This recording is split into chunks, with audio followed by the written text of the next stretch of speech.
పోయిందా సినిమా అనుకొని బయటకు వచ్చా. లవ్ ట్రాక్ ఒకటి అంతా క్రింజ్ అనిపిస్తుంది, మనకి చాలా క్రింజ్ అనిపిస్తుంది. రైడ్ సీన్స్ మాత్రం అందులో ఒక మనకి రవితేజ పవర్ఫుల్ డైలాగ్ సీన్స్ కానీ అవి మాత్రం నెక్స్ట్ లెవెల్ హై ఇస్తాయి. ఎక్కడైతే హై ఇస్తుందో కామెడీస్ లో తగ్గిపోతుంది అక్కడ. ఫైనల్ గా ఎలా ఉంది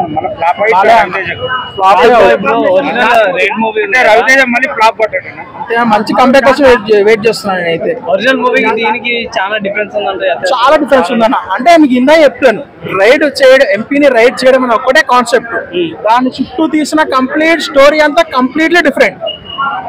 అంటే ఇప్పుడు పర్ఫార్మెన్స్ లో అజయ్ దేవన్ కి రవితేజకి లాంగ్వేజ్ వేరు, ఆయన ఎనర్జీ వేరు.